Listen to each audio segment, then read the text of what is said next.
So, yesterday, the New Jersey Devils fired Tom Fitzgerald as their general manager. We didn't make a video about this initially because I was like, oh, wow, what an interesting piece of news. And that's kind of my entire reaction to it.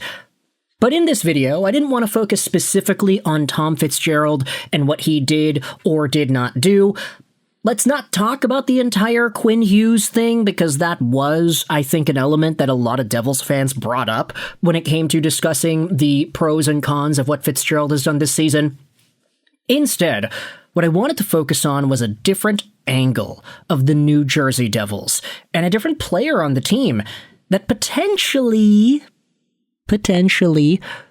played a role in whether or not Tom Fitzgerald was going to stick around long term. Ladies and gentlemen, today we're talking about Timo Meier. And before y'all get your pitchforks, because I know y'all are Devils fans, y'all just have pitchforks laying around there, before y'all get your pitchforks and just lambast them at me over here, let's go over the context. Why am I saying Timo Meier may have played a low-key, under-the-table hand in getting Tom Fitzgerald fired? Well, it's because Timo Meier is 29 years old, he's 6 feet 220, left-handed guy, chonky dude, and one of these guys that at a time was seen as a premier power winger in the National Hockey League. He signed on to a deal that sees him making $8.8 million a year till the end of 2031. He's been making this amount of money ever since 23-24, so 2 seasons ago. It's a long-term deal, and he once was a 9th overall pick by the San Jose Sharks a decade ago. Timo Meier bursted onto the scene and became a very solid power winger. He got 76 points in 77 games. But then, he got traded to New Jersey. In 22-23, he had 52 points in 57 Sharks games, and then got sent over to the Devils, posting up 14 points in 21 games to end off that year.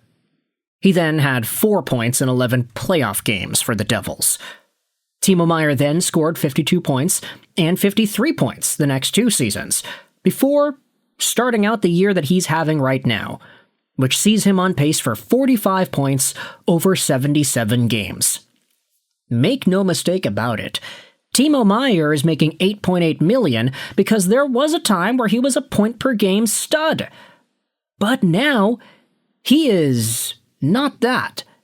On pace for 26 goals, okay, that's fine. He doesn't get too many assists. He was way over a point per game for Team Switzerland at the Olympics, so there's that. World Championship play, yeah, he's been a point per game there too. There's a lot to like out of Timo Meier if you're a Swiss hockey fan watching Swiss hockey.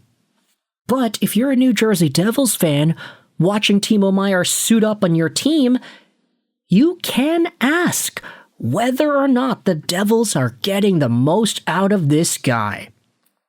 This tweet from Adam Herman, who, of course, he does stuff for Bleacher Report.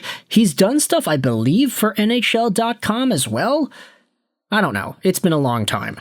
But Adam Herman went out there and tweeted this. Tom Fitzgerald made his share of mistakes, but the biggest how we got here thing is that New Jersey acquired Timo Meier when he looked like he was on the precipice of becoming a top 5 winger in the league. And instead, he's just been pretty good. I can't really diagnose why. Now this tweet right here, it's not definitively concluding that, oh yeah, Tom Fitzgerald traded for Timo Meier, and Timo Meier fell off. That's why the guy got fired. No, that's not the conclusion we're going to make here, but it is an element of the conversation that does exist and that feels appropriate to bring up. Amongst the many mistakes that Tom Fitzgerald did, from handing out trade protection to guys that really didn't deserve it, which ended up clogging up the team's defense with Dougie Hamilton, and not allowing them to acquire names like Quinn Hughes, you have moves like this where you take a really, really big swing on a guy that was a point-per-game power winger, 35-goal guy, a franchise guy for San Jose.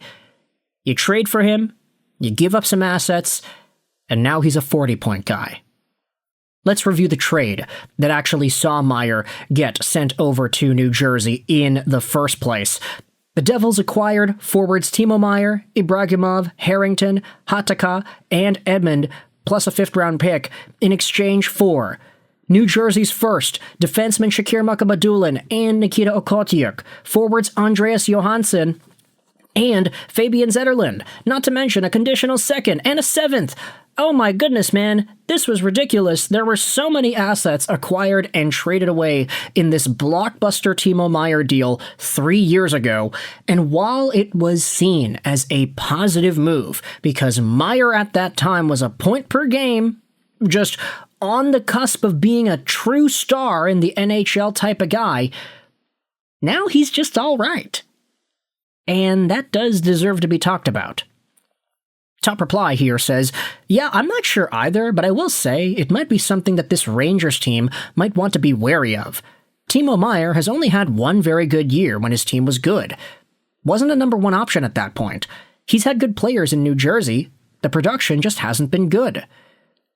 A general lack of patience, Son of Flying Pig goes out there and says, forcing a rebuild with costly trades and too much reliance on UFAs meeting their respective backswings.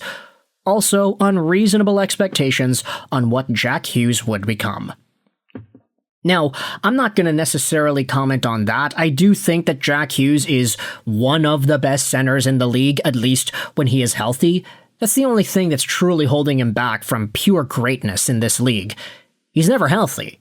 And when he is, he's going out there scoring 20 points in 5 games like he is doing right now, essentially. Jack Hughes won me my fantasy league this year, so I'm very, very happy with how he's performed as of late. But the fact that he did miss out so much time, especially with that stupid hand injury, yeah, that's kind of a blow. This user actually disagrees. When was Meier looking like a top 5 winger? Who do Devils fans think he was going to be better than? Kaprizov, Kucherov, Pasternak, Nylander, Marner, Caulfield, and all of those are miles above Meier. Now, that's back in the day when he was a 76-point guy in 77 games, while finishing 3rd in the league in shots. Gaudreau, Marner, Kaprizov, Panarin, Connor, Rantanen, Kane were all better that year. I don't care how many shots he had, it doesn't mean he was ever looking like a top 10 winger. He was 26th in goals in his career year, with guys under him not playing as many games. So, pretty big argument going on. I honestly do see where they're coming from, but I do think as well that it discredits just the profile of what Meier is. Just to boil it down to points and goals themselves and saying, oh yeah, well, these other guys, they scored more points. I think it's pretty dismissive to the kind of profile that Meier has. He's 6 feet, 220, so he's not the biggest, but he is chunky. Like, he's not tall, but he is big in a way. And all the things that made Timo Meier click in San Jose with the puck protection and just the driving force that he was able to provide, those provide elements that you can't see out of a guy like Kyle Connor or a Cole Caulfield.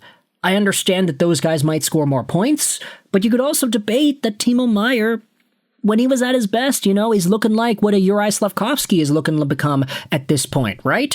So either way, semantics aside, the idea of Timo Meier being a point-per-game guy added on to the wing of Jack Hughes or Nico Hischier, and the idea that he was supposed to continue being a point-per-game guy, but he didn't. He ended up scoring up 4 points in 11 playoff games to start out his Devils career. That's not great, and I think over the long haul, Meier can go down as one of the bigger dominoes that potentially led to Tom Fitzgerald losing his job in New Jersey. Not because it was a bad thing that he got acquired, but because it was a bad thing that he fell off. Maybe not significantly, but significantly enough that we could say that it actually is an issue. So you can let me know your thoughts in the comment section below. Do you agree or disagree with this idea that Timo Meier might have actually played a subtle hand in the firing of Tom Fitzgerald? Not right away, of course, but over the course of multiple years. Do you think this is a realistic thing to talk about? Do you think it's actually the truth? Let me know in the comment section all your opinions. I hope you enjoyed this British Astral Sign 9. And bye.